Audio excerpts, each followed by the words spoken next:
कालपुर में एक डरावनी कहावत थी। वहाँ के बूढ़े लोग कहते थे, नाचती हुई डॉल से कुछ भी मत मांगना, चाहे कुछ भी हो जाए। क्योंकि अगर कोई आदमी रात में कालपुर की गलियों में अकेला घूमता तो उसे कुछ चमकती चीजों के बीच एक डॉल नाचती हुई दिखाई देती। लेकिन जो भी उस डॉल के पास जाता वह डॉल उससे कहती, मेरे पास तुम्हारे लिए 3 इच्छाएं हैं, मांगो जो मांगना है। अगर इंसान उससे कुछ भी मांगता तो उसे सब मिल जाता, सोना चांदी गाड़ी बंगला कुछ भी। वह आदमी यह सारी चीजें पाकर बहुत खुश होता, मगर उसे नहीं पता था कि असली परेशानी तो अब शुरू होने वाली थी। जैसे ही वह आदमी डॉल से 3 इच्छाएं मांग लेता, डॉल मुस्कुराती और कहती, मैंने तुम्हें बहुत कुछ दिया, अब तुम्हारी बारी है मुझे कुछ देने की। डॉल की बात सुनकर आदमी पूछता, मुझे क्या देना पड़ेगा? डॉल उसके पास आती और कहती, तुम्हें मुझे अपनी आत्मा देनी होगी। फिर डॉल उस आदमी के शरीर से उसकी आत्मा निकाल लेती और वहां से गायब हो जाती। उस गांव में कई लोगों की लाशें मिली थीं, जिनके शरीर सफेद और आंखें काली हो चुकी थीं। लोगों को पता ही नहीं था कि वह डॉल आती कहां से थी। बस जब भी कोई रात में अकेला बाहर निकलता वह उसे नाचती हुई मिलती और अगले दिन उस आदमी का हाल भी ऐसा ही होता। मगर एक दिन गांव में एक बाबा आए। वह एक ज्योतिषी थे। उनका नाम था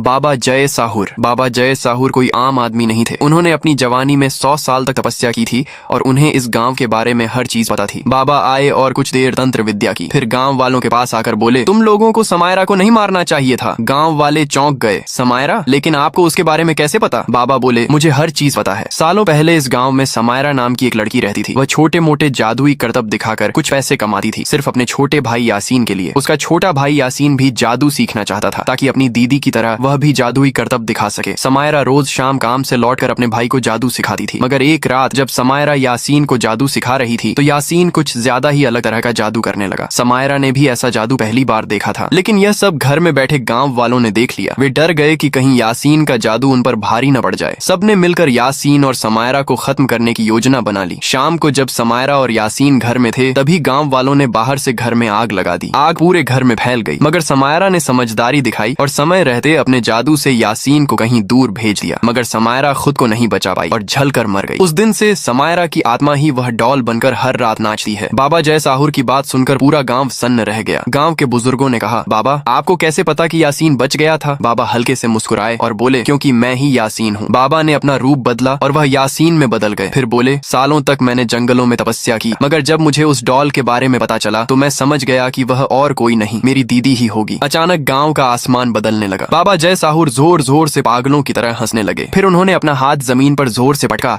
और अचानक पूरे गांव में हर जगह सफेद कोहरा फैल गया। उस कोहरे के अंदर से वही नाचती हुई डॉल निकली। जब उसने यासीन को देखा तो अचानक उसका रूप बदल गया और समायरा अपने असली रूप में आ गई। यासीन बोला, दीदी अब समय आ चुका है इन गांव वालों से आपकी मौत का बदला लेने का। गांव वाले चौंक गए। फिर समायरा और यासीन ने एक आखिरी जादू किया जिससे पूरा गांव एक ही बार में खत्म हो गया।